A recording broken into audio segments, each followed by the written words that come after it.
Mesdames, Mesdemoiselles, Messieurs, bonjour. Merci de nous suivre et nous regarder chaque matinée dans Bonjour d'Algérie, votre espace qui vous renseigne, vous donne l'actualité culturelle et vous permet aussi de rencontrer des invités, de voir des invités et donc de s'imprégner un petit peu donc, de la culture en général.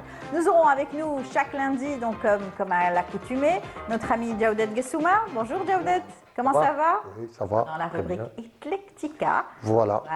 Et Samira qui est avec nous comme chaque lundi, dimanche et vendredi. On la reçoit avec grand plaisir dans la rubrique Écume et patrimoine. Bonjour Samira. Bonjour à tous. Comment ça va? J'ai ramené mon stylo et mon cahier. Oui, très bonne élève Samira. Aujourd'hui, lundi. Voilà. Il y a des dessins à ces jeux, vous nous les montrez. Oui. Samira se met au dessin. Ça fait quelques jours qu'elle s'est mise au dessin. Et elle découvre et elle adore Doodles, gribouillage. Oui, mais c'est beau. En français. C'est le meilleur, c'est le meilleur. Voilà. Mais bon, aujourd'hui, tu vas nous parler de la mosquée de Tlemcen. Oui. El Mansoura. El Mansoura, du monument d'El Mansoura, en fait, des monuments dans la mosquée, dans le vestige le plus beau, le plus magnifique, le plus ce qu'on veut. Voilà. Et le minaret de la mosquée. D'accord, très bien. Djaoudet va rendre hommage aussi à un grand monsieur donc, du théâtre, d'ailleurs, le théâtre qui va fêter le centenaire. Voilà, de sa pièce El Dja. Et voilà. Allelou. Voilà. Le magnifique. Parfait. Et puis, on continuera à parler, bien sûr, des préparatifs de Ramadan. Vous le savez, Ramadan, ça sera donc, Inch'Allah, soit mercredi, soit jeudi. On parlera beaucoup donc, de nettoyage des mosquées. Donc, on aura une personne qui viendra nous parler donc, de l'association Dalil qui viendra nous parler donc, des préparatifs pour Ramadan, à savoir le nettoyage des mosquées, mais pas que, toute une action consacrée, bien sûr, aux préparatifs pour les personnes démunies. Nous aurons aussi la direction donc, de l'action sociale de la wilaya d'Alger, la DAS, qui aussi a préparé tout un programme dans cet effet sur cela pour justement prendre en charge les personnes en situation donc, de difficulté pour le mois sacré de Ramadan. Et puis on aura également à parler donc d'innovation, de savoir-faire, de projets aussi innovants avec l'association de Jeunes Espoirs des Aides, en tout cas avec une dame qui a fait énormément de choses donc, pour les jeunes de la diaspora, mais pas que. Il y a une belle synergie entre les jeunes d'Algérie et les jeunes algériens de par le monde. En tout cas, elle viendra nous en parler en détail à travers son association. Voilà, c'est tout le programme qu'on a choisi pour vous. J'espère que vous allez l'apprécier. On vous laisse en compagnie donc, de Babylone et avec cette belle chanson Babour, on se retrouve juste après.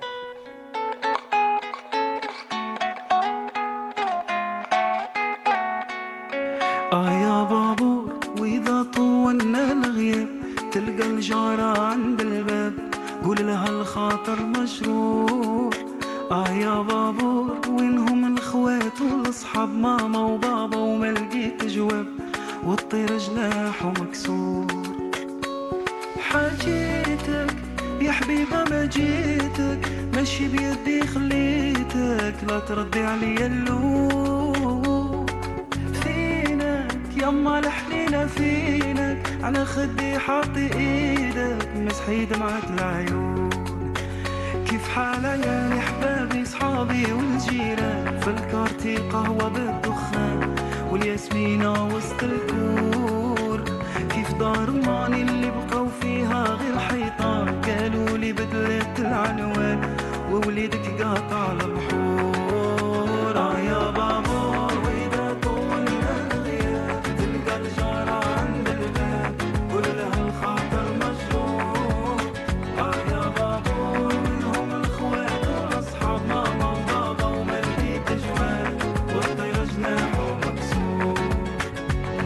وسهرنا على كاس الروم ودخنا مرة بكينا ومرة ضحكنا على ظهري والميمون وشربنا في الذكريات حوسنا علي كان مونسنا ايامات الغردة والبالون حكينا على البلاد البحر المرسى والصياد الحومة مليانة أولاد والرقدة في البلكون في راسي شيئات كل شي بحكي حكايات كاين لهجر كاين اللي مات وانا في الماضي مسجون يا بابا واذا طولنا الغياب تلقى الجارة عند الباب كلها الخاطر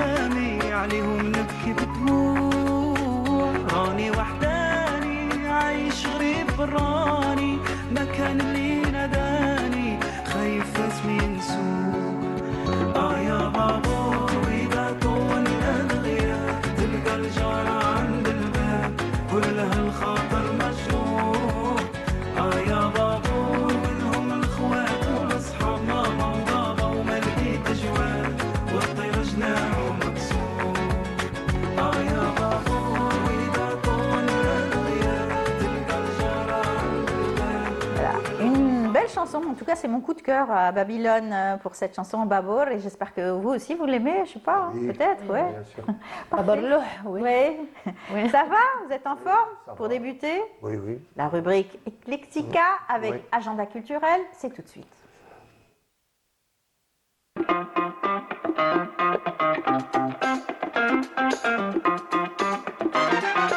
Alors, Jawdet, tu as eu le temps donc de réviser, c'est bon? Voilà.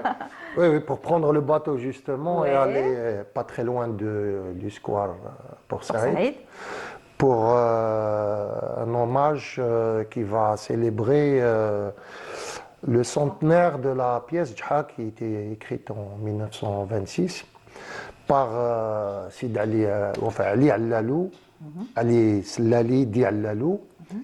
Et donc le TNA organise à cet effet un concours destiné à faire connaître l'œuvre dramatique, chantée, écrite par Slali Ali Di Allalou. Et donc ils vont faire un concours autour de ça. Les dernières contributions sont autorisées jusqu'au 24 mars prochain. On a encore le temps. Et voilà, et en avril, on va consacrer les lauréats de ce concours, Très bien. qui est destiné aux journalistes, aux chercheurs, aux amateurs éclairés, sur le travail, l'œuvre de Allalou, qui, rappelons-le, a été le précurseur du théâtre algérien, d'une manière novatrice, hein, parce qu'il y avait du théâtre, des pièces qui étaient diluées un peu dans cette expression, production, qui était encadrée plutôt, je dirais ça, d'une manière gentille, par la colonisation, quoi. C'est-à-dire que voilà. on faisait du théâtre d'une manière très classique, ça incarnait une Algérie qui n'existait pas en fait. Vous avez Et parlé la dernière fois de Voilà. Richard aussi. Derwish, aussi, de Bouch Tarzik, un, tout ça. un acteur de théâtre avant tout. Et vous m'aviez posé une question un peu gênante, je dis ça pour rigoler. hein, c'est pas- Oui. Non, c'est-à-dire que vous m'aviez dit que le Sha'bi, comment pouvait-il être dialectal, alors que c'était de la poésie. Et justement, c'est-à-dire, je voulais aussi dire que le langage vernaculaire, c'est-à-dire le langage, notamment à la Casbah, si vous remarquez les sketchs et tout, il parlait un arabe quand même très châtié. C'est-à-dire, عيطولها بالعربي عيطولها درجة نظيفة. Donc il y avait beaucoup de mots. N'oublions pas que les gens étaient, donc ça héritait du Sha'ar al-Melhoun et tout ça. Et il y a un langage qui est châtié. Donc même le Sha'bi n'était pas très, c'est-à-dire il était quand même très châtié. Voilà, donc c'est pour ça que même le public, le plus populaire qui soit, arrivait à saisir, voilà, saisir les nuances, ces choses-là. Et Ali Slali Di Allalou, né 30 mars 1902 à la Casbah, pas très loin de Jami' Safir, au 56 rue Porte-Neuve, avait justement ce langage vernaculaire, ce langage très populaire dans le sang. Et donc il va travailler, il quitte l'école très tôt, mais à l'âge de 13 ans, il va être pharmacien, préparateur en pharmacie, et il a son certificat d'études. C'est-à-dire que c'est un des rares gamins de l'époque, voilà, qui avait son certificat d'études. Il sera pharmacien, préparateur en pharmacie, parce qu'il va perdre son père très tôt. à l'âge Lounas, et il va aider à subvenir à sa famille. Il est ensuite employé dans la société des tramways algériens. Il est tramino. Et tramino, c'était mieux payé que préparateur en pharmacie, à vrai dire. Quand même. Voilà. Et son esprit vif, sa faconde, son sens L'observation de la du vie, de la langage. société. Voilà. À travers ses amis, ses proches, il va remarquer qu'il a un talent pour la comédie, les sketchs, même l'humour et tout ça. Et il va donc se lancer dans une carrière d'auteur, chanteur, fantaisiste, comique troupier, bien sûr, comme Richard, Touri, tout ça. Mais il est d'abord intéressé par les tournées des galas des Karsanti. Les Karsanti, c'était deux frères, dont l'un était natif d'Oran, et qui faisaient des tournées dans la métropole à l'époque, et qui aussi faisaient donc des tournées un peu partout dans le nord du pays, dans le nord de l'Afrique plutôt. Et donc lui, il est très intéressé par ce sens du cabaret, de la variété, du comique troupier, des sketchs, des opérettes, toutes ces choses-là. Il va beaucoup s'intéresser, Lalou va beaucoup s'intéresser à ça. Et il va donc adopter des techniques comme ça, des techniques scéniques. Et il est aussi intéressé par les troupes égyptiennes de Georges Abiod Ezdin, aussi, qui était égyptien et qui faisait la même chose, des tournées comme ça, dans le comique troupier, la variété, la chanson. La chansonnette aussi, c'est très important parce que la chansonnette permet d'avoir une sensation rapidement. La chansonnette est courte et donc elle est écrite d'une manière très très pertinente et rapide. Donc c'est pour ça qu'elle est très usitée par le comique. C'est pour ça qu'on la garde en mémoire. Et on la garde en mémoire parce et le qu'elle public, va direct, voilà. Et donc il est doué pour le chant et tout. Il va connaître Edmond Yafil qui va l'accepter dans sa troupe d'Andalou. Et il va lui donner des rudiments de l'abécédaire andalou, si vous voulez. Et ce sera un bon chanteur andalou. Il va utiliser ces choses-là, dans ces rudiments, dans le chant et qu'il va utiliser Il va jouer au Cursal d'Alger. Je reviens toujours au Cursal. C'est une salle mythique qui a aujourd'hui disparu depuis l'arrivée des Français. Puisqu'il y avait c'était sur le front de mer en face de Kétani. Aujourd'hui, il y a des immeubles pas très loin de l'esplanade du millénaire. Et le Cursal, c'était une salle mythique dans laquelle... Moi, j'ai envie de dire un édifice qui était quand même très très beau. Oui, c'est comme si on dit l'Opéra d'Alger, c'est-à-dire l'Opéra d'Alger était oui, c'est un édifice... Une institution. C'était un édifice assez original, puisqu'il n'était pas... à l'italienne, il favorisait les opérettes, il y avait beaucoup. Donc c'est une salle plutôt de café-concert que de ce qu'aujourd'hui on fait, c'est-à-dire les comédie clubs aujourd'hui sont un peu sur ça. On est attablé, on prend une boisson et il y a une scène dans laquelle, donc il y avait une proximité, c'était avec le une public. salle où il y avait beaucoup de proximité avec le public et donc c'était excellent pour calculer, c'est-à-dire pour évaluer la réaction, la température du public. Voilà, c'est important. Pour aller après dans des salles un peu plus grandes, plus théâtrales, plus à l'italienne, ce qu'on dit à l'italienne, puisqu'il y a une scène et autour, il y a le public. Et donc, Lalou va créer la troupe théâtrale Zahia Troupe en 1925. Et un an après, exactement le 12 avril 1926, au Cursal d'Alger, je ne dirai pas la salle pour ne pas... Il va donc jouer Djaha, qui est la première pièce écrite en arabe algérien dialectal, jouer en compagnie du comédien Brahim Dahmoun. Dahmoun aussi, c'est un nom qu'on doit honorer, Brahim Dahmoun et tout, puisqu'après, il y a eu des comédiens qui sont venus après, qui portent, je crois, le même nom. Et donc, c'est très, très important que nous revenions un peu aux origines un peu de C'est ces vrai. arts qui ont constitué, sachant que c'était sous l'ère de la colonisation, donc produire des choses qui parlaient du quotidien, qui parlaient des petites Algériens. nuances des Algériens.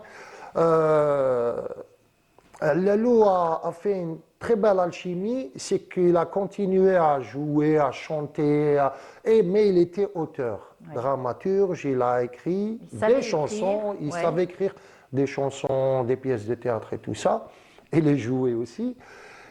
Il s'est inspiré de Mille et une nuits, qu'il a transcrit en arabe dialectal, et de cette alchimie, un peu cette magie a bien fonctionné parce que voilà, il a produit donc beaucoup de pièces, des adaptations des séquences de Zouadj Bouaklin, le génie et le génie et le pêcheur, le calife et le pêcheur, toutes ces choses-là.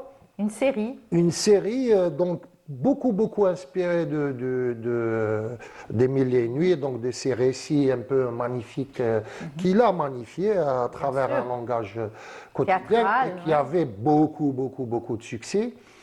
Et le souci, c'est qu'en 1931, il décide de quitter le théâtre parce que hormis un immense succès, des tournées, tout ça, il n'arrivait pas à gagner sa vie correctement. C'est ça, c'est Il a c'est fini, dommage. il se disait être saltimbanque, ce n'est pas suffisant Pour vivre, pour vivre. Et donc, il va quitter le théâtre en 1931. c'est dommage. Et voilà, il va écrire un livre préfacé par Abdelkader Djerloul en 1994, je crois, et qui sera repris par Apik, qui parle de l'aube, de l'aurore du théâtre Du théâtre algérien. algérien. Donc il va situer, par exemple, des choses sur Xanteni, qui a joué dans sa première pièce. Donc c'est Lalou un peu qui a révélé Xanteni un peu. On aurait dit Ça, le sur contraire, la hein, scène. pourtant. Non, hein. non, c'est Al-Lalou qui l'a révélé, puisqu'il a joué dans une pièce, la D'accord. première pièce, une des premières pièces de Al-Lalou. Et Al-Lalou va nous quitter alors en quelle année? Je vous laisse deviner. En Tu seras 1992. sanctionné si tu sais Ah, d'accord. Non, pas du tout. D'accord, bien. Voilà, donc fait pas parce que très, très peu de très, gens très longtemps. savent qu'il a vraiment vrai. ammar, comme on dit. Il a vécu assez longtemps et Ouais. donc il nous a quittés le 19 février 1992 à 89 ans. D'accord. Et Allah yarhamou. cette commémoration on pourrait de sa famille, de ses enfants, tout, il a vécu une vie assez heureuse et tout. Je pense que probablement qu'il avait dû être frustré de ne pas s'exprimer et tout. On ne quitte Oui. jamais comme ça le théâtre. Mais je pense qu'il a beaucoup écrit. Il a produit des choses et tout.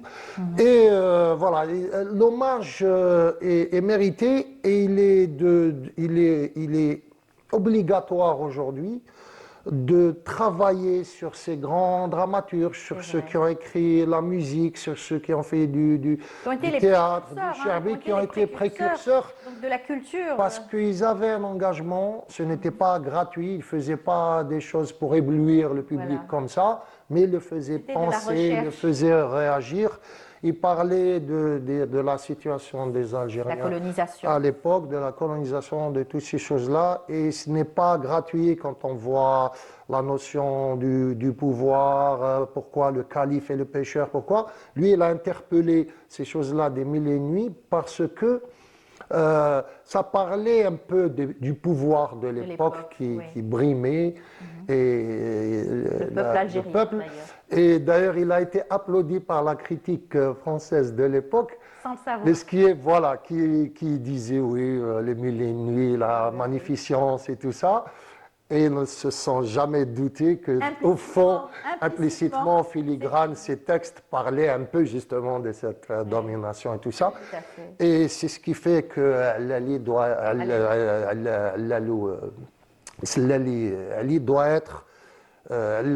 être dans des Honoré. corpus, doit être dans des textes qui nous aident, qui vont nous aider à travers des chercheurs de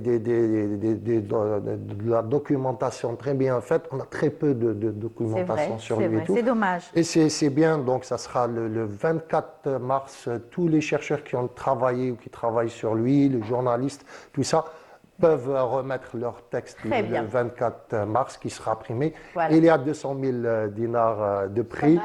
À la, ça aidera à acheter des ordinateurs, Il des faudra imprimantes. participer, Jawdet. Peut-être, Pourquoi pas. probablement. Ben, merci Voilà. beaucoup. Merci. Voilà, Ça a été une belle découverte, un bel hommage aujourd'hui rendu à ce grand monsieur du théâtre. Merci beaucoup. On va aller tout de suite avec Samira, on va aller à Tlemcen, tout de suite dans Écume et patrimoine.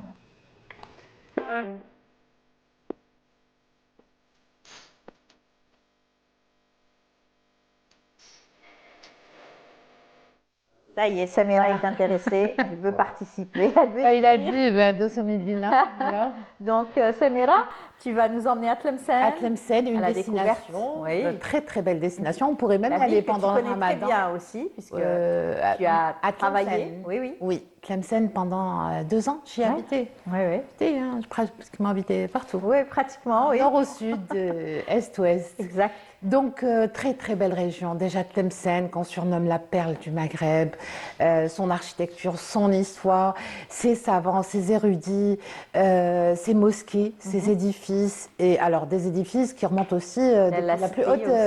La cité, bien sûr. Ces édifices, ces monuments qui remontent à la plus haute antiquité. Hein. C'est Donc, ça. c'est une ville.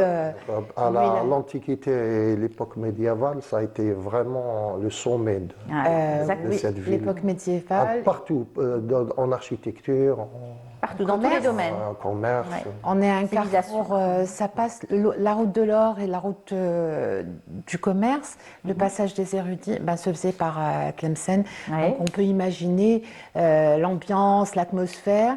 Et puis, c'est la jalousie, les batailles. Ouais. Donc la convoitise, la domination. Donc vers le XIIIe, XIVe siècle, il y a eu le siège de Tlemcen en fait. Il y a eu la guerre a duré 8 ans, mais il y a eu 2 sièges en fait qui n'ont pas duré. Hein. Et à la base, Al-Mansoura, qui est une cité fortifiée sur à peu près 100 hectares, devait être un simple camp militaire. Et puis elle s'est transformée rapidement d'ailleurs, hein, en une cité fortifiée avec des palais, des hammams, des marchés, tout ce qu'il faut des caravansérails, dont il subsiste, des remparts aussi, dont il subsiste aujourd'hui que des murs, et le minaret de la mosquée d'El Mansoura. On est en train de voir d'ailleurs les Oui, les images. sculptures et tout. Ce qu'on voit, c'est les. Certaines, Voilà, et puis.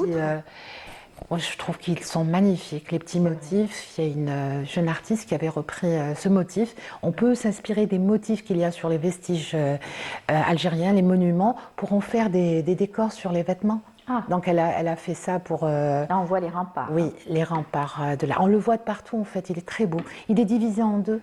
D'accord. À la base, il faisait... Alors, quand tu as... Tout à l'heure, il y a eu un appel, en fait, à l'époque de la colonisation à l'école de Rome pour essayer sur plusieurs monuments en Algérie, en fait des propositions pour construire par exemple des théâtres, des édifices, une banque et tout. Et il y a eu, la carte qu'on a vu passer, c'était pour la reconstruction au fait d'El Mansoura parce qu'elle a subi une restauration pendant la colonisation, des restaurations post-indépendance aussi.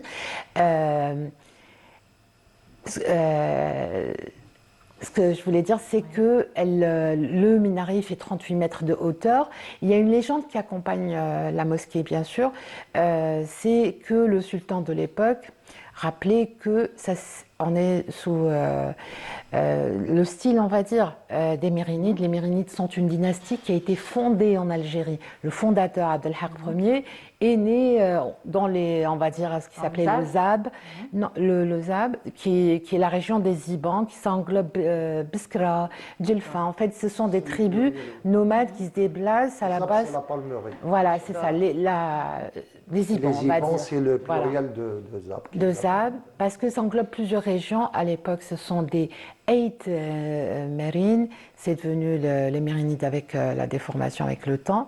Et puis, bien sûr, parce qu'il y a eu des batailles entre les tribus, des guerres, pas forcément de pouvoir politique, mais bon, ils ne s'entendaient pas comme ça, les familles de temps en temps, donc ils se lavaient, parfois ils s'entendaient, et donc il y a eu un déplacement de population, et Tlemcen, ils étaient jaloux. Donc ils sont venus s'installer à Al-Mansoura, ils ont construit, ils ont voulu, en fait c'est les Zianides qui étaient à Tlemcen, essayer d'occuper, de dominer en fait toute la région, voire de l'Algérie avec le temps. Et donc il y a eu cette construction. Nous on est ravis parce que les vestiges sont restés, c'est une très belle destination touristique, culturelle, historique, on peut y aller pendant le Ramadan. Tlemcen est une ville, comment on va dire, il y a beaucoup de mosquées, il y a Sidi Boumediene, il y a une inspiration oui, très spirituelle, très culturelle, exactement.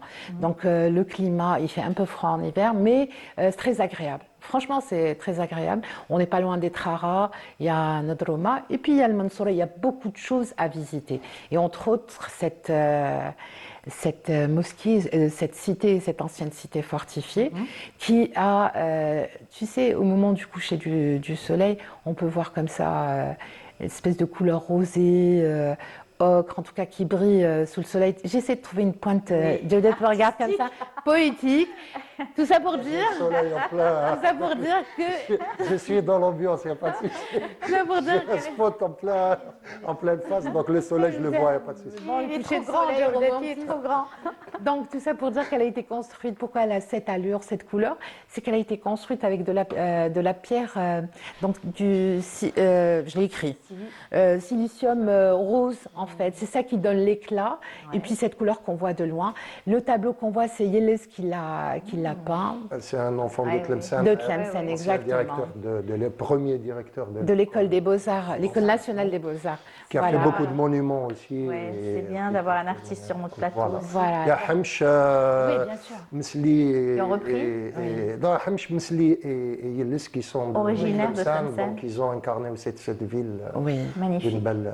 Et qui ont enseigné aussi, Mesli a enseigné aussi à l'école des Beaux-Arts. Donc il y a 13 nefs, 13 portes, et l'une des portes se trouve à la base du minaret.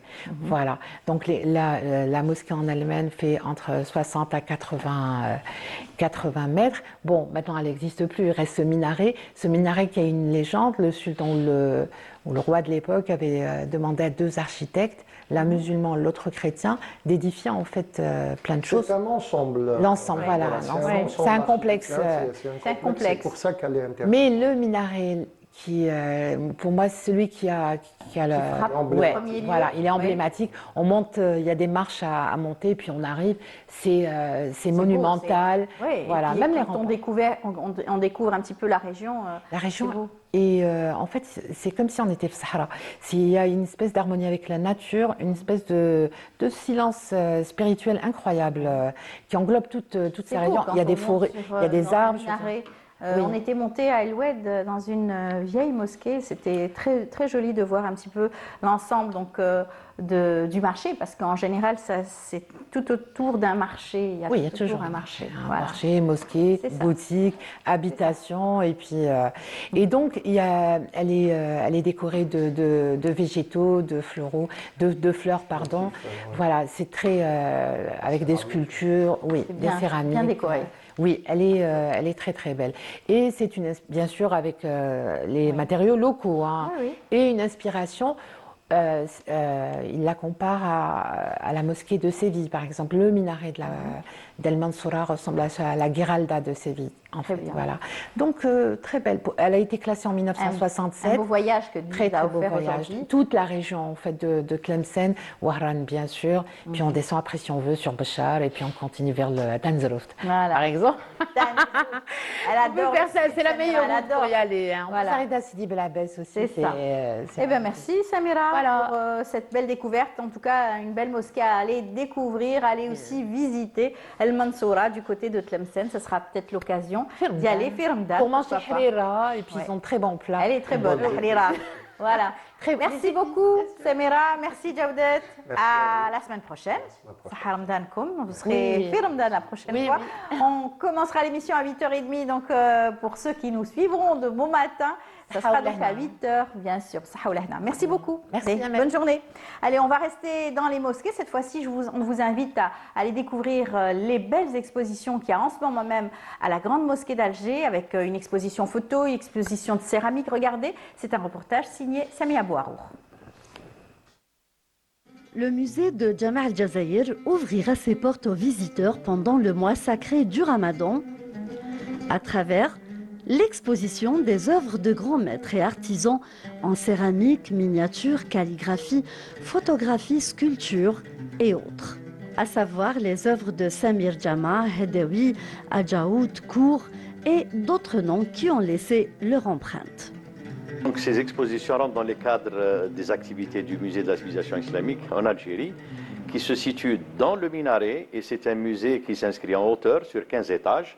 Donc c'est quelque chose d'unique par rapport au musée qu'on a au niveau national, même international. Je ne pense pas qu'il y ait un musée qui s'inscrit dans cette hauteur. Donc ce programme, il est riche, varié. Et bon, durant le mois de Ramadan, Inch'Allah, à partir de la première semaine, nous allons ouvrir juste après Salat al-Isha, entre Salat al-Isha et Tarawih, jusqu'à 11h, 11h30. Évidemment, il faut qu'ils s'inscrivent sur une plateforme, qu'ils les réservent. Et ensuite, on va les accueillir de l'entrée jusqu'à la fin des expositions.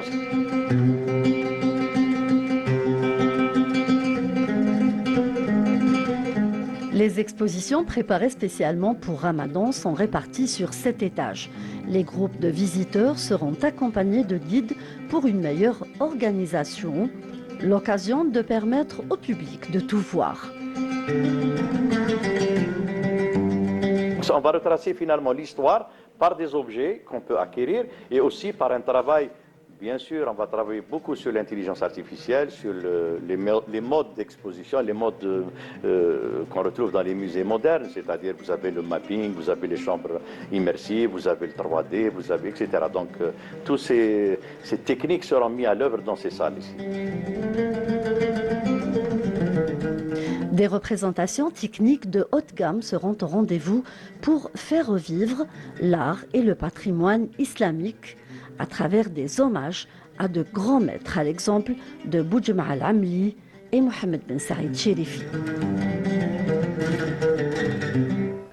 Voilà, pour tous ceux qui veulent donc visiter, aller voir de plus près ces expositions, il y a aussi une plateforme de Jama' al-Jazaïr. Vous pouvez vous inscrire, c'est sous réservation encore une fois. En tout cas, c'est une très belle visite à faire. Eh bien, tout de suite, nous allons parler de solidarité avec notre invitée, la direction de l'action sociale de la wilaya d'Alger, représentée par Madame Mortalia Dassi. Bonjour. Bonjour. Bienvenue parmi nous. Marhaba bik. Vous êtes donc directrice au niveau donc de la DAS, c'est cela. Oui. Et vous avez tout un programme que vous avez établi pour le mois de Ramadan, Inch'Allah. Oui. C'est cela. D'abord, je vous remercie pour votre invitation qui va me permettre de mettre en lumière les valeurs et les actions menées par notre secteur. Le mois de Ramadan, bien sûr, c'est un mois sacré, le mois de foi, de solidarité, de partage. C'est durant ce mois-là que notre secteur, le secteur de la solidarité, bien sûr, renforce davantage les actions de solidarité. C'est dans le but, bien sûr, de penser davantage aux familles nécessiteuses et les différentes catégories vulnérables. Tout à fait. Ça fait 20 ans que vous travaillez dans ce secteur-là. Oui. Bien, depuis le temps. Oui, depuis le temps, ça fait Et déjà à chaque 20 ans. année, vous faites un recensement carrément, donc des personnes qui sont en difficulté, que vous pouvez aider. Bien sûr. Ces actions menées par notre secteur se traduisent bien sûr à travers, premièrement, c'est là où la solidarité s'exprime fortement. C'est ça. Et bien sûr, c'est les caravanes, premièrement, de solidarité qui sont organisées par notre secteur, par notre direction, parce que je suis la directrice de la wilaya d'Alger. Voilà. Premièrement, les caravanes de solidarité de kits alimentaires attribués aux familles démunies. Bien avant Ramadan déjà. Bien vous sûr, commencez bien avant Ramadan, ce sinon c'est la travail. première semaine de Ramadan. Vous vous rapprochez des APC également. Oui, c'est à travers les cellules de proximité du secteur. C'est des groupes de psychologues, de sociologues, d'assistantes sociales, bien sûr, qui font des enquêtes pour avoir et recenser les familles démunies, pour s'assurer bien sûr que ces personnes-là ou bien ces chefs de famille sont réellement personnes nécessiteuses. La deuxième action, c'est la participation du secteur par rapport à l'enveloppe globale financière allouée à la wilaya d'Alger, qui est de 41 milliards de centimes. Et nous, bien sûr, on participe avec chaque année la wilaya d'Alger. 25 millions de dinars. Bien sûr, c'est l'équivalent de plus de 2000 familles nécessiteuses qui vont être, bien sûr, aidées par l'aide financière de 10 000 dinars pour chaque chef de famille. Alors, vous avez parlé donc de l'apport financier, vous avez les kits alimentaires, vous avez donc plusieurs actions donc, à l'approche de Ramadan pour permettre à ces familles de passer un mois donc, en tout cas dans de meilleures conditions en fait, hein, c'est ça. Oui, et en plus de cela, il y a aussi les établissements spécialisés. Oui. On a nos foyers, nos aînés pensionnaires. Personnes âgées. Nos aînés pensionnaires des foyers pour personnes âgées. Alors là, le Ramadan, c'est un mois sacré. C'est un mois vraiment c'est-à-dire notre secteur ou bien la direction de la wilaya d'Alger met tout en œuvre pour faire plaisir à nos aînés. Premièrement, on doit leur créer une ambiance familiale. Cette ambiance-là, premièrement, on prépare les lieux, on prépare des espaces pour leur permettre premièrement d'accomplir la salat tarawih au sein des foyers pour personnes âgées, et les personnes qui peuvent se déplacer, on les accompagne aux mosquées. La deuxième action, c'est le suivi médical qui est assuré par les médecins du secteur et aussi les médecins de la direction de la santé en coordination, travaillant en coordination, bien sûr pour s'assurer et pour veiller en toute sécurité qu'ils peuvent jeûner ou pas. C'est difficile hein, parce que ces gens-là en général auraient bien aimé être en famille, entourés bien sûr de leur famille, mais heureusement il y a aussi donc, des personnes dans l'association, de la solidarité, qui sont là pour veiller à ce que ce soit une ambiance familiale quand même, avec des soirées de Ramadan, avec bien entendu des animations aussi, hein, parce que on sait qu'au sein donc, de ces foyers, il y a quand même beaucoup d'animations. Avant ça aussi, il y a les mawa'id al-iftar, c'est les repas collectifs partagés avec nos aînés, bien sûr sur instruction de Monsieur le ministre Wali d'Alger. Les Wali délégués préparent et organisent des repas collectifs à l'honneur de nos aînés, et vraiment c'est un moment spécial qui offre une ambiance chaleureuse et les fait sentir qu'ils sont véritablement aimés. Ils ne sont pas oubliés, ils sont honorés, respectés, et vraiment il faut vraiment vivre ce moment pour on a eu l'occasion donc de prendre un iftar avec les personnes âgées, on a fait donc des reportages, on les avait accompagnés aussi, et c'est vrai qu'ils avaient le sourire parce que c'était un moment de convivialité différent aussi, de rencontre avec d'autres personnes. Ça change un peu de leur quotidien. C'est le mot exactement. Voilà. C'est un moment de convivialité, et c'est là où ils se sentent valorisés et respectés.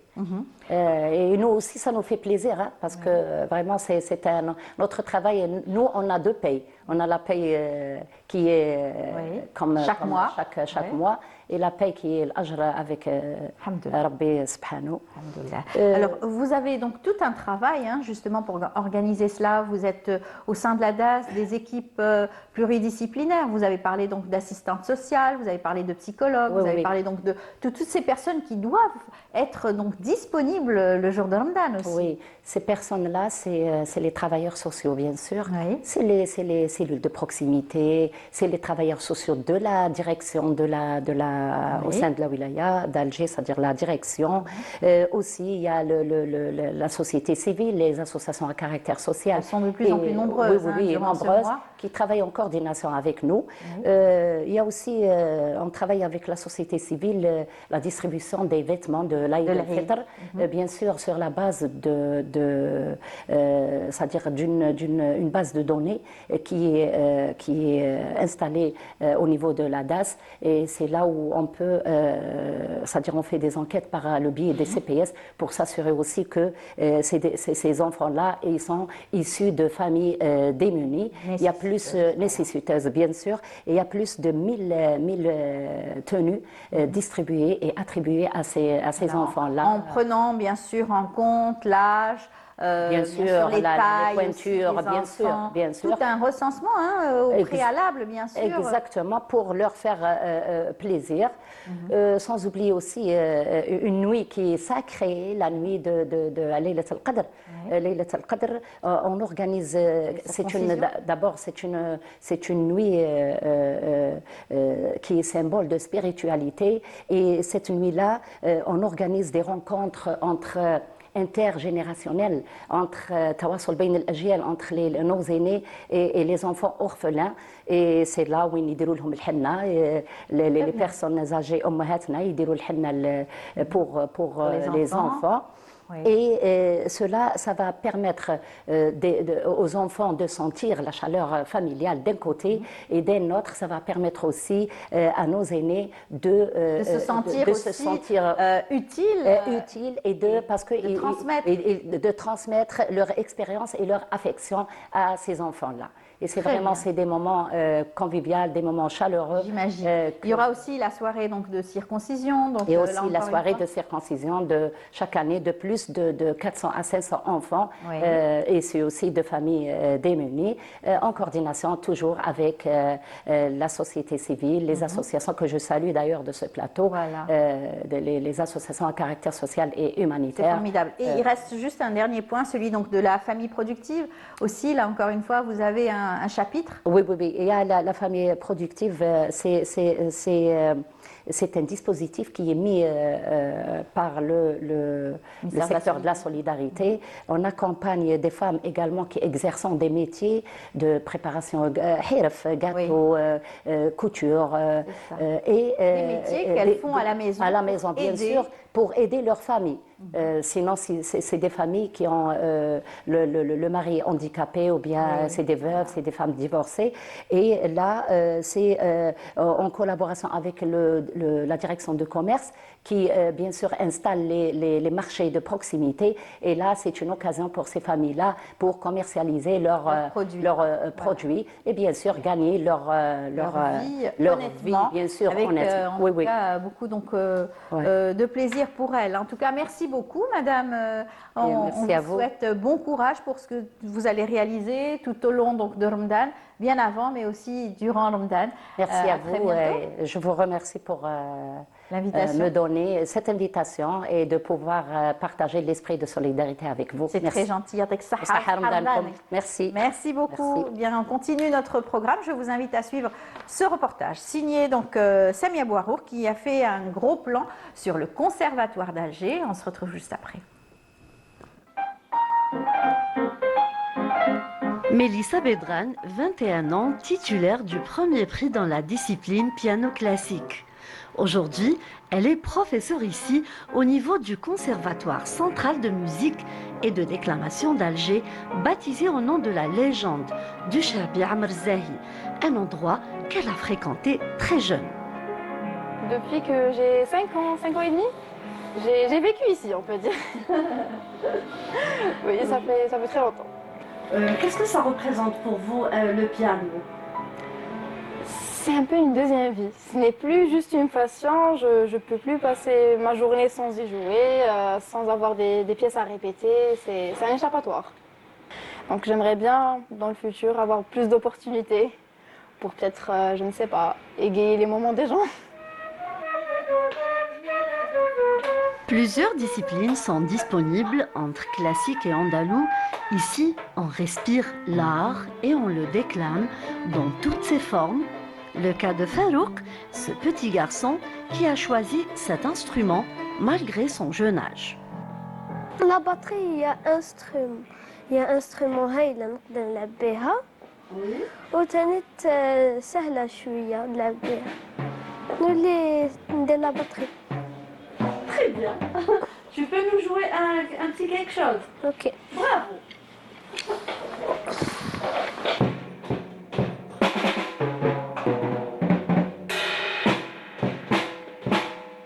De la batterie à la guitare, ces apprenantes devenues copines se réunissent chaque mardi et samedi pour s'adonner à leur passion, à l'exemple de Mrieme Insaf.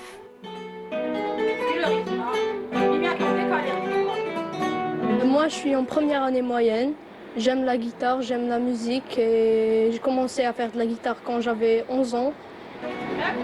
Et je compte continuer. La guitare, au début, c'était un rêve parce que je ne connaissais pas le conservatoire. Après avoir connu qu'il y avait un conservatoire ici, à Alger, j'ai décidé de m'inscrire. Dans l'avenir, je veux devenir informaticienne et concertiste en même temps. Pourquoi pas, et apprendre aux gens de jouer de la guitare et tout. Je vais vous présenter un petit morceau qui s'appelle Romos.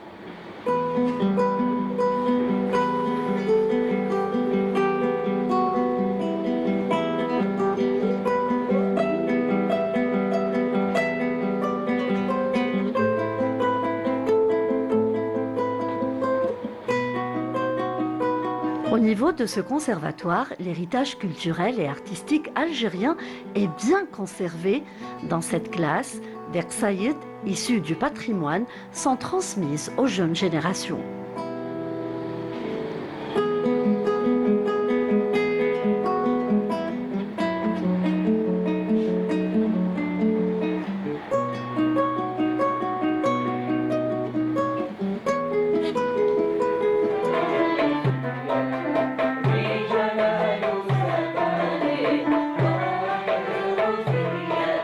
On a commencé à jouer le piano doucement, on a fait des examens. On baigne l'examen, on a atterri au conservatoire d'Alger, municipal d'Alger, où on a passé, on a fait la classe moyenne. عند عبد الكريم دالي الله يرحمه, chez l'un des, d'ailleurs moi je suis passée chez les grands maîtres de la chanson andalouse, c'est chez Abd el-Karim Dali Allah yarhamou ou Abd el-Razzaq Fkharji. La classe, elle était à côté, quand j'avais 15 ans, 16 ans. Ça me touche parce que ils ont eu la chance de يقراو معاهم les vrais professeurs وناس الزمان وكامل. دونك حبيت شي لو كان يولي الزمان و جو بريفير نزاد قبل ونتعلم عندهم خير سي ميو.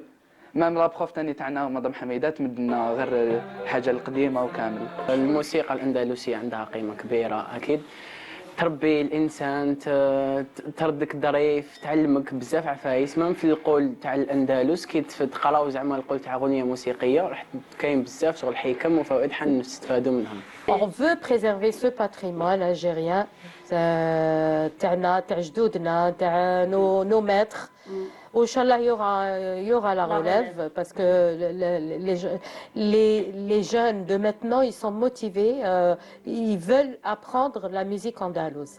Avant, شوية كانت مع هذيك la décennie noire, شوية جبدوا كامل حبسوا.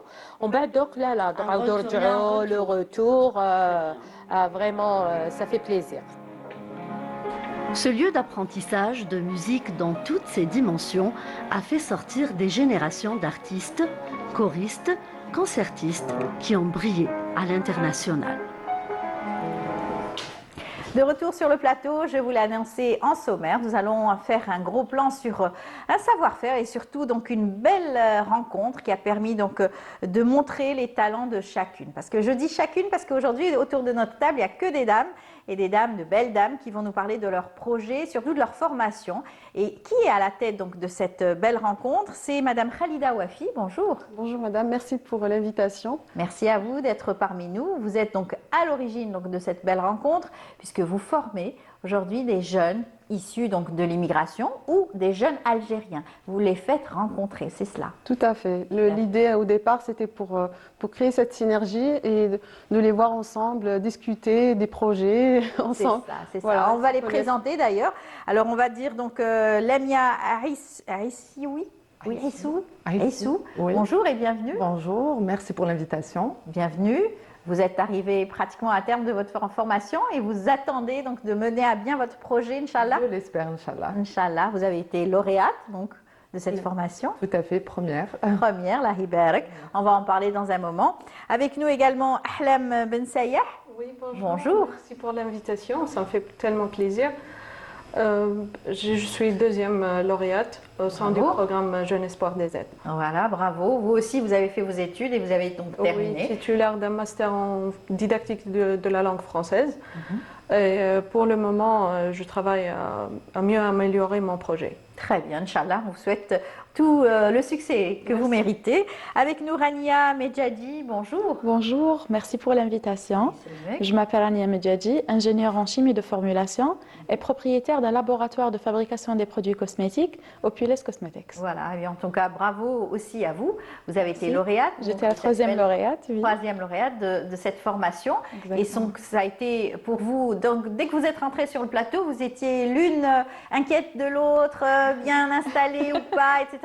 Ça prouve que vous avez fait cette formation et que ça y a été, il y a eu une belle convivialité entre vous, une belle synergie aussi entre vos différents domaines. On est devenus une famille, ça fait plus que 6 mois qu'on est ensemble. Exactement. Toujours en appel vidéo, toujours en visio. Et, Super. Ben, ça prouve en tout cas que vous allez faire de belles choses. Eh bien, Madame Khalida va nous en dire un peu plus, puisque vous-même, vous êtes donc issue donc, de l'immigration, vous avez travaillé, vous êtes partie faire vos études à l'étranger, vous êtes donc Alors juriste. moi, je suis née en Algérie, j'ai grandi ici, après je suis partie faire mes études voilà, à l'étranger en France. Et j'ai fait du droit, voilà, j'ai fait mon master, mon doctorat. Et maintenant, je suis avocate au barreau d'Alger. J'ai prêté serment. Vous avez prêté serment il n'y a pas très longtemps. Vous étiez très contente de venir. Ah oui, oui. Vous avez attendu longtemps ce moment-là. Oui, je l'ai attendu longtemps et c'était incroyable ce moment-là. Et c'est ça qui m'a encouragée à créer Jeune Espoir des Aides. Voilà. Parce que j'ai travaillé, j'ai travaillé en France, j'ai aidé beaucoup de jeunes. Parce qu'on me connaît sur la plateforme LinkedIn, où j'ai fait beaucoup de choses, j'ai travaillé pour d'autres programmes. Et on m'a demandé pourquoi pas créer quelque chose pour les Algériens. Voilà. Et comme je connais les deux, les Algériens, les jeunes Algériens à l'étranger et les jeunes qui sont ici, pourquoi pas, je me suis dit, j'ai eu l'idée de créer cette synergie entre les deux. Et après, il y a eu beaucoup de gens qui sont venus pour aider. Et c'est à ce moment-là j'ai pensé au programme de mentorat à Jeune Espoir des Aides. C'est ça, c'est important, hein, le programme de mentorat, permettre donc à ces jeunes étudiants d'être encadrés et de choisir par la suite ce qu'elles ont envie de faire, donc de leur diplôme, de leur formation et comment elles vont voir le monde du travail aujourd'hui. Alors ça a commencé par une première formation, vous l'avez débuté donc il y a quelques temps? Oui, la première édition, on a commencé fin 2024. Oui. C'était une belle réussite. On a fait 6 mois de formation. On a intégré des masterclass aussi. Et chaque porteur de projet, il a son mentor. Un mentor qui est du terrain. Voilà, la plupart, c'est des entrepreneurs. D'accord. Que ce soit des entrepreneurs qui sont en France ou en Algérie ou ailleurs, même en Belgique. C'est des Algériens de la diaspora aussi et des Algériens d'ici. D'accord. Ça veut dire qu'on a essayé de connecter tout ce beau monde et créer une sorte de synergie, d'entraide entre tout le monde pour aider nos jeunes à développer leurs projets. Alors à la clé, il y a bien sûr cette formation, ces masterclass, on devient leadership. Et bien sûr, on acquiert une petite, peut-être confiance en soi aussi avec cette formation. Alors, on va peut-être vous poser la question à vous. Vous êtes juriste de formation déjà. Tout à fait, oui. Et vous avez donc appris.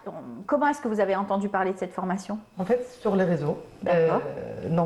J'ai connu Madame Khalida Wafi, en fait, plus exactement Jeune Espoir des Aides, à travers une publication où ils ont fait appel à des jeunes porteurs de projets. toute personne qui a l'idée innovante, je dirais. Et par la suite, on est porteur de projets. Donc on était porteur d'idées. Et là, à travers l'expertise des formateurs, on a eu ce privilège et la chance d'être bien encadré, un encadrement bienveillant. Et de mener à terme l'idée, concrétiser, cette vision devient vraiment réelle sur le terrain. Inch'Allah. Et c'est ce que vous voulez donc concrétiser. Alors vous êtes dans l'environnement, dans la protection de l'environnement, dans le recyclage. Parlez-nous un petit peu de ce projet que vous voulez mener à bien. En fait, c'est l'économie verte. Donc il y a le premier projet valorise la mobilité douce, qui est le vélo vert, dans des lieux botaniques. D'accord. Et ça va être une vision bien structurée, dans des lieux là où il y aura du bien-être pour les personnes. Le second transforme les déchets, qui est le plastique, en source énergétique. Et c'est plutôt la collecte. Voilà. La collecte. Se formaliser cette collecte pour le moment, qui est un petit peu pas encadré. D'accord. Vous l'avez déjà commencé avec la communication, donc avec votre veste verte, ça a déjà commencé. Tout à fait. Impactante. Une communication impactante. C'est ça, c'est important. Vous avez bien suivi vos leçons au sein de la formation. On a eu des experts, je dirais, si vous permettez de signaler ça, des experts de haut niveau qui nous ont permis de développer notre potentiel, même si on a déjà un parcours derrière. Mais ce n'est jamais assez pour le leadership. Il y avait beaucoup de bienveillance, une communauté, entre autres, même les mentorés. On s'entraide et on se complète aussi. C'est sûr, c'est voilà. sûr. On va voir d'autres intervenantes qui vont nous parler aussi de leur expérience, cette expérience qui est une expérience enrichissante.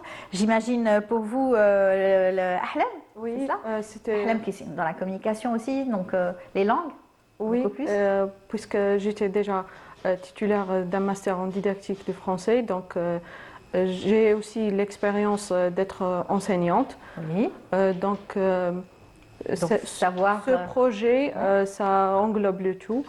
Donc j'ai pensé à un projet qui se focalise sur l'organisation des événements qui sont centrés sur la culture algérienne, dans le but de transmettre la culture aux enfants d'une manière plus ludique que scolaire. C'est très bien, hein, donc l'événementiel, mais pour les jeunes, hein, pour les enfants, pour leur inculquer un petit peu tout savoir sur leur patrimoine, matériel, immatériel, savoir raconter aussi. Exactement, c'est destiné à tous les enfants, y compris les enfants aux besoins spécifiques, parce que c'est une catégorie de personnes qui sont généralement négligées et mises à l'écart. Donc je me suis pensée à une valeur ajoutée pour les inclure dans ce genre d'événements. C'est très bien. Vous avez donc, comment est-ce que vous avez vécu cette formation? C'était une formation extraordinaire, unique. Nous avons vécu des moments inoubliables. C'était vraiment enrichissant sur le plan personnel et professionnel. Pour le moment, je me sens plus confiante pour aller de l'avant. Et c'est tout. Voilà. Et votre projet, ça y est, vous l'avez mis en place, vous le visualisez? Oui, pour le moment, je me sens plus confiante. J'ai pu le structurer d'une manière plus stratégique. D'accord. Je vois plus clair maintenant. Pour le moment, je suis encore en phase de développement, d'amélioration et de test selon les besoins des clients pour leur donner une meilleure qualité de notre service. Très bien. Donc, on attendra de voir tout cela concrétisé. Oui. On vous invitera, puisque vous êtes dans l'événementiel, vous serez dans l'événementiel, Inch'Allah, avec les enfants pour pouvoir un petit peu voir la réaction des jeunes et comment est-ce qu'aujourd'hui ils perçoivent donc, notre patrimoine. Oui. Avec nous, on va voir Rania qui fêche. Rania, ça s'est bien passé? Ça s'est super bien passé. C'était une expérience très, très enrichissante. Autant que une entrepreneure qui est déjà en activité ici en Algérie, ça m'a aidé d'avoir une vision claire, de me restructurer mon entreprise. Très bien. Et surtout le réseautage. On fait des masterclass, on était toujours accompagnés grâce à Khalida et beaucoup de formateurs qui étaient toujours en contact avec nous. Et d'ailleurs, je passe le bonjour à ma mentora Amel qui m'a aidée, qui m'a soutenue au cours de cette expérience. Et actuellement, comme je vous ai déjà dit, je suis en activité. Donc, mon projet, il consacre à aider les gens et les marques à avoir des produits algériens avec des qualités mondiales, pourquoi pas, parce que je suis de base chimiste de formation, donc je crée des formules en cosmétique et en dermocosmétique pour les marques, et aussi j'ai commencé grâce à Jeune Espoir des Aides à aider les gens à lancer leur business, donc de l'idée jusqu'au produit fini. Donc on commence tout d'abord par avoir une vision claire sur la niche que la personne vise pour son projet ou pour son produit. Tout après, on commence à développer le produit et on a une chaîne de production. Donc, on fait le full process et on travaille en collaboration avec des laboratoires d'analyse et aussi des designers, des web designers aussi. Et même pour le packaging, et même on accompagne les marques à se lancer dans le marché algérien. Donc, alors, pour vous, ce qui manquait, puisque vous aviez déjà votre petite entreprise, donc ce qui vous manquait, c'était justement de commercialiser. Vous vouliez avoir une vision plus claire du commerce? Exactement. Donc, moi, l'idée, ça a été d'un besoin que j'en avais bien avant. Je voulais lancer mon business et je n'avais pas une structure claire, ni une vision claire, ni de l'expertise, si je peux dire. Donc, comme on voit ici en Algérie, toujours du jour au lendemain, on voit des marques qui émergent sur les réseaux et sur le marché algérien, mais il lui manque de l'expertise pour améliorer la qualité de leurs produits et le budget pour débuter un projet en cosmétique. C'est pas un petit budget, comme on sait. Donc, pour que les gens ils consacrent leur budget en marketing et pour avoir parler de la matière première exactement. Aussi, donc, on diminue les étapes et on les aide et on lui donne directement. Ils ramènent leurs idées et on les transforme en produits finis. Et pour vous, vous avez donc votre laboratoire aujourd'hui? Oui. Vous avez combien de personnes qui travaillent avec vous? J'ai 5 femmes. D'ailleurs, mon laboratoire, c'est un laboratoire 100% féminin. Donc, j'aide les femmes à trouver des postes de travail en sécurité et toujours avec beaucoup de bonne énergie. C'est très bien. Et vous êtes la chef d'entreprise? Oui. Oui, modestement, dit-elle. Mais en tout cas, ça fait plaisir donc, de voir donc, ces énergies que vous avez donc, initiées au sein donc, de l'association. Donc les formations, donc, celle-ci a duré 6 mois, ça a commencé le 15 juin, elle a pris fin le 12 février. Vous consacrez une autre formation, vous allez consacrer une autre formation bientôt? Oui, bientôt, ça sera à partir du mois de septembre. On va commencer les candidatures à partir du mois d'avril. Ok. Voilà, on aimerait continuer à faire d'autres éditions et peut-être d'autres événements. Le but, c'est pourquoi j'ai créé aussi Jeune Espoir des Aides, parce que moi aussi j'étais jeune entrepreneur. J'ai eu des difficultés pour trouver le réseau, les connaissances. Du coup, c'est pour ça que je voulais créer se protéger surtout. Alors, oui, se protéger. Les initier à la protection intellectuelle. Tout à fait. Les brevets d'invention, l'INAPI, tout ça. Tout ça, il faut connaître tout cela et ces rouages pour pouvoir être bien encadré, bien structuré. Tout à fait. Moi, je fais des formations surtout dans le côté juridique, sur les statuts juridiques. C'est ça. Comme ça, ils ont une visibilité globale. Et aussi sur l'INAPI, parce que c'est vrai, beaucoup qui oublient de protéger leur marque, leur logo, leur brevet. Et je les incite à le faire le plus tôt possible une fois qu'ils ont créé leur logo. Et voilà, il y a certains qui l'ont fait, d'autres pas encore, mais on essaye vraiment de les pousser à voilà, parce que c'est une étape très importante pour un entrepreneur, pour se protéger. On ne peut pas protéger l'idée, mais on peut protéger au moins ce qui est autour pour mieux avancer et se concentrer sur son projet. Très bien, donc vous en avez plein des idées en tête et vous avez bien sûr tous ceux qui travaillent avec vous, les mentors, c'est important de pouvoir donc trouver ces encadreurs qui les accompagnent durant leur cursus et surtout les accompagnent pour monter leur projet. On vous souhaite bonne chance, mesdames. Merci. J'espère que vous allez revenir avec de beaux projets concrétisés, qu'on verra tout cela bientôt sur les réseaux, carrément chez nous. Merci. Voilà. Merci à vous. Merci beaucoup Najet et puis on se retrouvera sûrement, probablement. Oui, bien sûr. Voilà. Bon courage à vous, Sahar Danko. Et à très bientôt.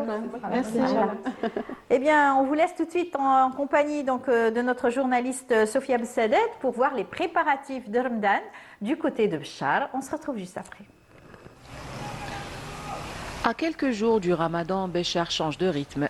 Les cœurs se préparent autant que les foyers et les femmes gardiennes des traditions entament ces préparatifs dans une atmosphère où se mêlent spiritualité, souvenirs et convivialité. Dans les rues animées, les étals d'épices s'illuminent de couleurs et de parfums. Cannelle, cumin, ras el-hanout, des senteurs familières qui réveillent la mémoire et annoncent les tables généreuses du ftour. Ici, chaque épice raconte une histoire, celle d'un patrimoine culinaire transmis avec amour. On se prépare à accueillir le mois sacré en achetant tout ce qu'il faut. Klila, chicha, épices et ras el-hanout spécial harira.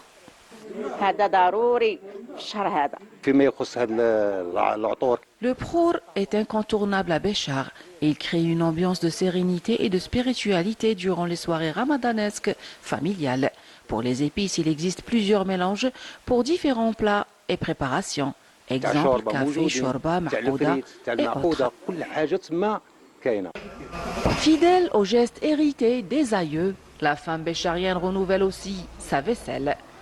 Un rituel symbolique empreint de fierté pour accueillir le mois sacré autour d'une table soignée, reflet du partage et de l'hospitalité.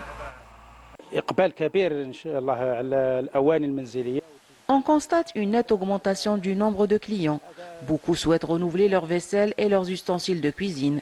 On observe aussi un fort engouement pour les décorations spécifiques au Ramadan. Les familles veulent créer une ambiance chaleureuse et festive chez elles.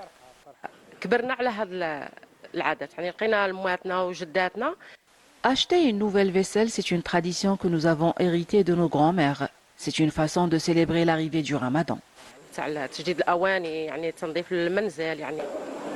Les marchés de proximité connaissent eux aussi une affluence particulière.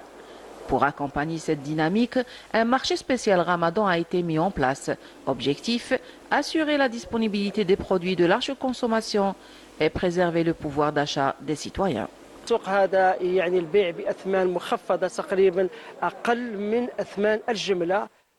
Ce marché a été installé pour garantir la disponibilité des produits à des prix très raisonnables, parfois même moins chers que le prix de gros.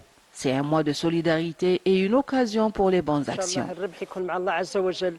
De son côté, la direction du commerce a lancé des campagnes de sensibilisation rappelant à une consommation responsable et raisonnable pour lutter contre le gaspillage afin que Ramadan reste un mois de bénédiction et de solidarité. C'est une très bonne initiative qui encourage la rationalisation de la consommation et la lutte contre le gaspillage et la surconsommation. À Béchar, les préparatifs du Ramadan sont bien plus que de simples achats. Ils sont l'expression d'un profond attachement aux traditions, d'une solidarité vivante et d'une organisation collective tournée vers l'essentiel. Vivre ce mois sacré dans la sérénité, le partage et la générosité. Voilà, les préparatifs, c'est partout. Bien sûr, le monde musulman s'apprête à célébrer donc l'arrivée donc de Ramadan. Inch'Allah, nsomo bis-saha ou lahna. Eh bien, avec nos invités, on va parler bien sûr de Ramadan avec Monsieur Mehdi Lamali. Bonjour. Bonjour. Bienvenue parmi nous. Je vous remercie. Vous êtes le responsable de communication de l'association Dalil. Vous allez nous parler bien sûr dans un moment de tous les préparatifs que vous avez donc faits pour accueillir Ramadan. Inch'Allah. Et aujourd'hui, on va aussi accueillir notre ami Ania Srir qui est avec nous pratiquement chaque semaine pour parler un petit peu des préparatifs de Ramadan. Mais de notre corps, comment il devrait se préparer, n'est-ce pas? Des bienfaits du jeûne. On Des est au bienfaits cœur du du jeûne. sujet. Tout à fait. On a déjà commencé la semaine dernière, on avait déjà commencé Avec à la parler. préparation au ramadan, comment préparer son corps, les contre-indications et aujourd'hui les bienfaits du Les jeûne bienfaits du sur le jeûne. corps. Ils Voilà. sont nombreux, hein, les bienfaits du jeûne. On va en parler dans un moment. On va donner la parole à notre invité qui va nous parler donc de ces préparatifs. Donc chaque année, Ramadan, vous êtes là à travailler pour essayer donc d'améliorer les conditions, surtout au niveau des mosquées, dans la solidarité, l'entraide aussi au sein donc des familles aussi. Oui, c'est Donc, ça, c'est vrai. Ça fait déjà quelques temps que vous le faites, hein, depuis que vous êtes dans l'association. Oui, c'est Depuis depuis la 2019? création, voilà, Ouais. depuis la création de l'association Delil qui a été créée en 2019, c'était Oui. en décembre 2019. Même la création, la date de création de l'association n'était pas anodine. C'était à la veille de la Journée internationale de bénévolat. Très Donc, bien. chaque année, Vous avez il y a le choisi. 5 décembre, c'est la Journée internationale de bénévolat. D'accord. On avait, avec un groupe d'amis, on avait cette idée de créer cette association pour promouvoir la culture du bénévolat au sein de la wilaya d'Alger. Oui, je crois que ça a été donc une envie pour beaucoup d'étudiants de faire partie d'un groupe de bénévoles. Oui, ces dernières exactement. années, de plus en plus, on le Exactement. remarque. Cette culture est en train maintenant d'être vraiment très promue et, par rapport aux jeunes et des moins jeunes aussi. C'est-à-dire vrai. qu'on intègre aussi Alhamdoulilah, tant mieux. la plupart des tranches d'âge. Oui. On a, surtout pour le mois sacré de Ramadan, on a mis en place un programme. L'association effectue des actions tout le long de l'année, Oui. grâce déjà au soutien de la direction de la jeunesse et des sports de la wilaya d'Alger, D'accord. avec un soutien indéfectible. Mhm. Il y a aussi par rapport à des sponsors et à des donateurs, le Mohsinin. C'est-à-dire qu'à chaque fois, on met en place et on monte des actions. Mais pour le mois sacré de Ramadan, c'est un plan d'action qui est vraiment dédié, où plusieurs actions sont accentuées durant le mois. Vous allez sur la prévention routière, vous allez sur le nettoyage donc, des mosquées aussi, ça, c'est Oui, un volet que vous voulez. C'est une action qu'on avait déjà entamée durant les anciennes années éditions. D'accord. Mais cette année aussi, on va promouvoir encore plus cette action avec aussi la partie nettoyage et parfumage des tapis. C'est-à-dire qu'on prépare les tapis pour avoir, pour le Moussallin, Inch'Allah, durant le mois sacré de Ramadan, un espace serein et de piété. Voilà, exactement. Et c'est tout comme les familles, hein, chez eux, ils nettoient Le grand bien sûr ménage. le grand ménage avant l'arrivée de Ramadan. Vous aussi, vous le faites au niveau des mosquées pour permettre donc aux personnes qui vont aller se rendre aux mosquées d'aller dans de bonnes conditions. Voilà, on est en train de voir quelques images d'ailleurs que vous avez ramenées de solidarité, de nettoyage, d'entraide et tout. Donc, Il y a aussi la deuxième action, c'est Ma'idat Ramadan.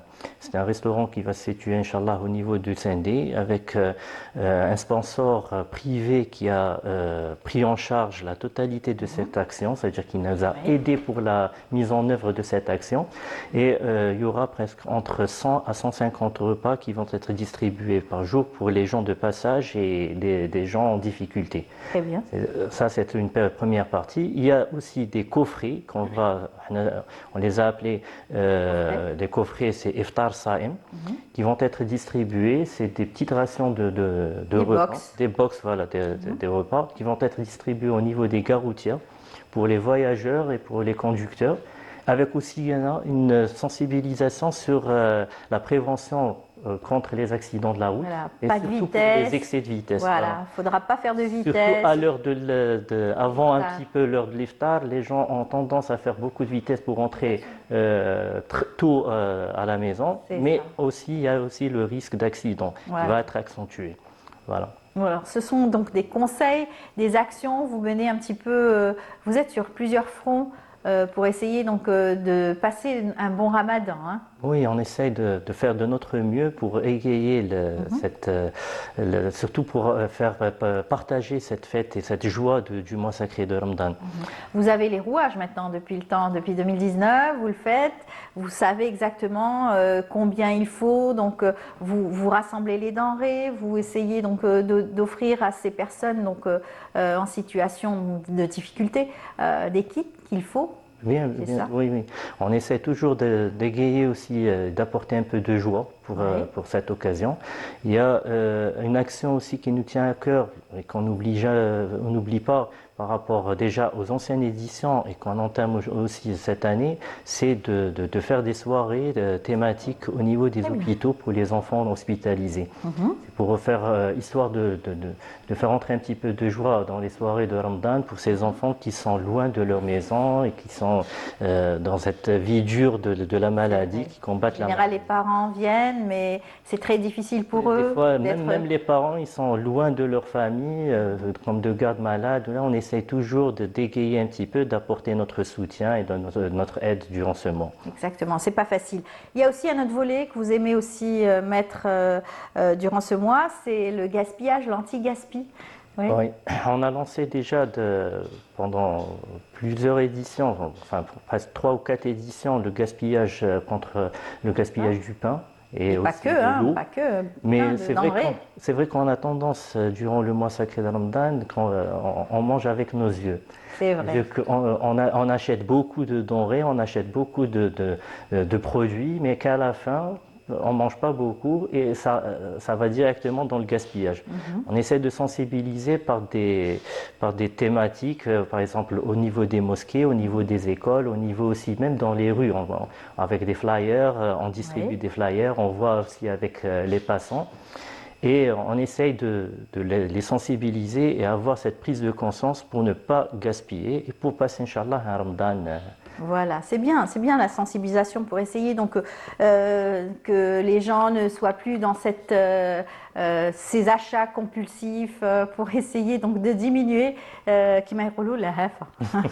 Alors, il y a aussi des jumelages entre les wilayas. Vous faites des actions avec d'autres wilayas, par exemple Ardaya, vous avez l'habitude? On est allé à Ardaya, on est allé à Tipaza, on est allé à plusieurs autres wilayas au niveau de l'Est de l'Algérie, où on travaille. C'est vrai qu'on est dans la wilaya d'Alger, on exerce nos actions principales sont au niveau de la wilaya d'Alger, mais on travaille aussi en jumelage, en coopération surtout, avec d'autres associations pour échange et partage d'expériences et de savoir-faire. Très bien. C'est-à-dire que par exemple, si l'association d'El-Lil a un formateur sur une thématique X, il peut directement aller former des adhérents et des membres de notre association et vice-versa. Parfait. Et on fait aussi, quand on se déplace au niveau des wilayas, on fait aussi des actions de bénévolat, c'est-à-dire des nettoyages de jardin, des travaux de peinture, etc.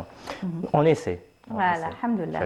En tout cas, bravo pour tout ce que vous faites. Juste un dernier point, celui donc le kit pour gâteau cette fois-ci. Vous ne l'avez pas oublié pour les familles?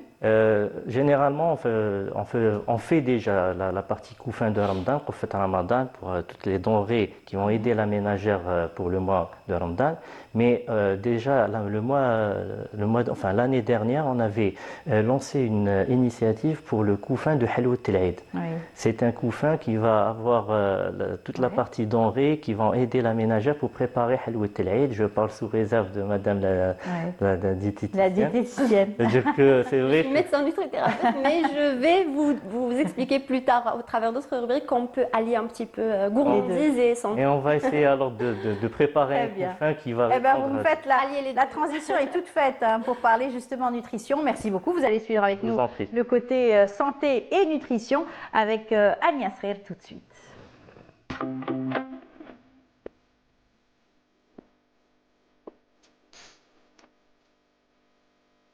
Alors, notre invité nous a offert une transition toute faite pour parler et santé et bien-être, bien sûr, durant Ramadan et surtout les bienfaits du jeûne. Exactement. Donc aujourd'hui, on va parler des bienfaits du jeûne du Ramadan sur le corps, sachant que le jeûne du Ramadan est l'un des types de jeûne thérapeutique qui existent. Il y a le jeûne 5-2. Qui est connu en Occident comme 5 jours où on ne jeûne pas et 2 jours où on jeûne, mais qui est connu chez nous, chez les musulmans depuis bien plus longtemps, comme le lundi et le jeudi, et qui prépare tout au long de l'année au jeûne du Ramadan, qui prépare le corps et qui est vraiment comme ça appelé 5-2. C'est-à-dire c'est bien connu que ça a de vrais effets pour entretenir le jeûne du Ramadan tout au long de l'année pour les bienfaits que ça a. Il y a le jeûne intermittent, on a déjà parlé de ça, le jeûne hydrique où on peut manger toute la journée et ne pas boire et boire plutôt s'hydrater. Et il y a l'un des meilleurs jeûnes thérapeutiques qui est le jeûne du Ramadan et qu'on appelle en nutrithérapie le jeûne sec, c'est-à-dire jeûner un certain laps de temps, du lever au soleil jusqu'au coucher du soleil, en ne mangeant pas, on ne boit pas, on ne mange pas, et ça a de réels bienfaits pour la santé du corps et même la santé mentale. À condition, à condition de ne pas trop manger, pas faire d'excès le soir. Exactement. Ça, c'est sûr. À condition de bien s'hydrater et de ne pas, on va dire, surcompenser, c'est-à-dire manger le soir trop riche, trop gras, trop sucré, parce qu'évidemment, on va passer à côté des bienfaits et c'est dommage. Ça n'empêche pas de manger assez gourmand. On va voir ça l'émission prochaine, Inch'Allah, avec des exemples de comment bien s'alimenter au cours de l'iftar sans se priver tout autant, en tout cas pas trop, et notamment aussi pour le suhoor et la soirée. Donc on va revenir sur les bienfaits du jeûne du Ramadan. Tout d'abord, concernant la glycémie, l'équilibre glycémique et la bascule énergétique. On le sait, quand il y a un excès de sucre, le foie et les muscles vont stocker ce sucre sous forme de glycogène. Et lorsqu'on jeûne plus de 8 heures, notre corps va commencer à brûler le sucre et va libérer du glycogène sous forme de sucre, de glucose pour pour stabiliser la glycémie, pour ne pas avoir d'hypoglycémie. Et donc ça va avant de passer à la lipolyse, avant de passer au stock de gras pour libérer de l'énergie lorsqu'on en manque pendant le jeûne. Et le fait de passer du stockage à la combustion, cette bascule énergétique, nous permet d'améliorer notre glycémie, notre stabilité, notre résistance à l'insuline pour ceux qui ont ce problème-là. Et donc, ça a un véritable bienfait pour prévenir le diabète déjà et pour rééquilibrer la glycémie dans le sang. Et ça, rien que ça diminue l'inflammation, ça a un effet directement sur l'immunité, ça renforce l'immunité. Jeûner une journée déjà va nous aider à booster notre immunité et à réduire l'inflammation dans le corps et aussi, comme on vient de le citer, équilibrer le taux de glycémie dans le sang. Deuxième, ou plutôt troisième bienfait, c'est lorsque le corps, au-delà de 8-12 heures de jeûne, va passer en lipolyse. C'est-à-dire, le corps va aller puiser dans les réserves de gras et il va faire fondre, on va dire, pour simplifier ce gras, pour libérer de l'énergie, pour libérer des acides gras qui vont servir à fournir de l'énergie. Ça, je trouve que c'est génial. Exactement. C'est ce qu'on dit, on dit toujours, de toute façon, ne vous inquiétez pas, on a des réserves.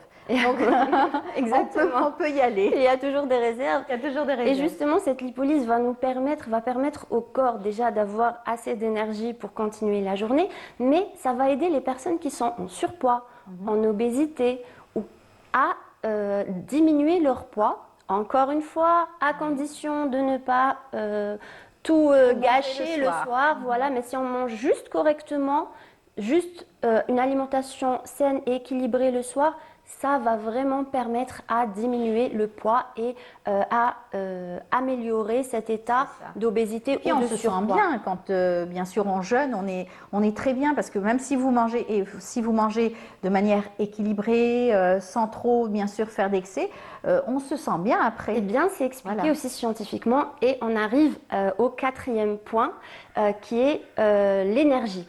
Vous savez, le tube digestif, on l'appelle le deuxième cerveau. Tant il y a des terminaisons nerveuses au niveau du tube digestif. C'est vraiment l'organe où on a le plus, où il y a le lien direct avec le cerveau. Voilà, on l'appelle le deuxième cerveau. Et lorsqu'on jeûne, on va permettre au côlon, au tube digestif complet comme il est, de se reposer. Et de ce fait, on va reposer notre système nerveux. On va reposer notre système nerveux et on va avoir plus d'énergie car la digestion, notamment des aliments qui sont difficiles à digérer, qui ne sont pas tellement faits pour notre corps et qui consomment énormément d'énergie lors de leur digestion, le fait qu'il y a un repos de ce système digestif, ça va permettre au corps d'économiser de l'énergie. C'est-à-dire l'énergie qui est dépensée pour consommer des aliments qui ne sont pas faits tellement pour être consommés par notre corps. Cette énergie va être économisée et on va se sentir, si on fait un jeûne réel, on va se sentir en meilleure forme. Pas fatigué du tout. La fatigue vient surtout des personnes qui sont addictes au tabac, au café. Voilà. C'est plutôt de là que vient la fatigue d'une mauvaise préparation, d'une alimentation trop transformée. Mais si on a préparé tout au long de l'année, voire si on a une alimentation saine et qu'on a préparé notre corps avant le jeûne du Ramadan, comme on en avait déjà parlé, le jeûne sera plus fluide et on va bénéficier de cette économie d'énergie du corps. Voilà. D'ailleurs, par rapport au système nerveux, beaucoup d'études ont montré que le jeûne thérapeutique, notamment le jeûne sec, va permettre même une clarté mentale. C'est-à-dire que les personnes vont avoir une meilleure clarté mentale. D'ailleurs, il y a un lien avec la spiritualité de ce mois sacré. Et donc, ça permet réellement d'être reposé, d'avoir cette clarté mentale et d'acquérir, on arrive à l'aspect, au bienfait psychologique, d'acquérir cette nouvelle habitude. C'est-à-dire que si pendant le mois de Ramadan, on va allier plat gourmand mais sain, j'insiste, et on va bien dormir, ce qui n'est pas toujours... C'est pas le cas, malheureusement. Oui. Voilà, si on mange moins de sucre, on mange plus de protéines, on s'hydrate correctement et on acquiert le fait de ne pas manger pendant un certain moment, d'éviter le grignotage aussi. C'est des habitudes qu'on acquiert et en psychologie, on le sait très bien, au bout de 20 jours consécutifs, on peut acquérir une nouvelle habitude. C'est vrai. Et du coup, 30 jours, c'est largement suffisant pour acquérir cette habitude d'éviter le grignotage, d'espacer les repas, de mieux dormir, de mieux manger. Et du coup, ça fait partie de la liste des bienfaits, à côté de l'immunité, de la stabilité de la glycémie, de l'aide à la perte de poids, de la réduction de l'inflammation et de la clarté mentale. Ce sont de bonnes habitudes qu'on acquiert si, bien sûr, on les respecte. Exactement. Et jusqu'au bout. Voilà. Exactement. Voilà. En tout cas, bravo pour cette belle explication. Le jeûne, en tout cas, qui est un bienfait. Et en tout cas, on le souhaite à tous ceux qui s'apprêtent à jeûner. Inch'Allah, b'saha ou lehna. Inch'Allah. J'allais aussi rajouter, si on a le temps, par rapport au dernier, et je trouve l'un des meilleurs bienfaits du jeûne du Ramadan, j'ai laissé le meilleur pour la fin, c'est ce qu'on appelle l'autophagie. C'est-à-dire que lorsque le corps est reposé pendant un certain nombre de temps, les cellules, l'énergie du corps, qu'on a économisé, va se retourner vers la réparation, l'auto-réparation. C'est-à-dire qu'il y aura plus de prévention des cancers et des anomalies cellulaires, il y aura une élimination plus importante des toxines qui sont souvent, même si on s'alimente correctement, il y a souvent des toxines qu'on ingère involontairement, évidemment, et qui vont être stockées en partie dans les graisses. On le sait peut-être pas, je veux dire, c'est pas tout le monde qui le sait, mais beaucoup de toxines sont stockées dans les graisses. Et lors de cette lipolyse, il va y avoir une libération et une élimination de ces toxines, et donc une auto-réparation du corps, des organes et forcément une meilleure santé et une meilleure prévention des maladies graves. En tout cas, que des bienfaits. Yatik Saha, merci beaucoup pour toutes ces explications. Avec grand plaisir. Donc, Ania, on te souhaite bon Ramadan également. À vous aussi. On te retrouvera dès la semaine prochaine, Inch'Allah, pour d'autres bienfaits concernant donc, notre régime alimentaire. Merci beaucoup et bonne journée. Un dernier mot peut-être pour vous Moi, je voudrais souhaiter un bon Ramadan à tous les Algériens vivant à l'étranger et en Algérie. Voilà, c'est dit, c'est fait. Pour l'invitation. Là, c'est tout. Vous n'avez plus rien à ajouter concernant les conseils, encore une fois? Concernant les conseils, on va, Inch'Allah, faire de notre mieux pour apporter beaucoup de gaieté pour les citoyens, surtout durant le mois, Inch'Allah. Parfait. En tout cas, merci beaucoup, Mehdi Lamali. Vous êtes donc le responsable de communication de l'association Dalil. Bon courage à tous vos adhérents. Vous êtes nombreux aussi? On compte presque une centaine d'adhérents. Yatikum Saha, et merci d'être venu sur notre plateau Je vous remercie. pour nous parler donc de tout ce qui se fait en amont pour accueillir Shahr Ramadan, Inch'Allah. Eh bien, merci encore une fois à vous tous. Merci à tous ceux qui nous ont suivis ce matin. Excellente journée à vous tous. En attendant de vous retrouver donc demain à partir bien sûr de la station régionale de Constantine. Et puis, quant à moi, je vous dis bonne journée. N'oubliez pas, juste après le Bonjour d'Algérie, il y a l'Instant Matin avec Mariam Moussaïd. Merci à toute l'équipe. Au revoir.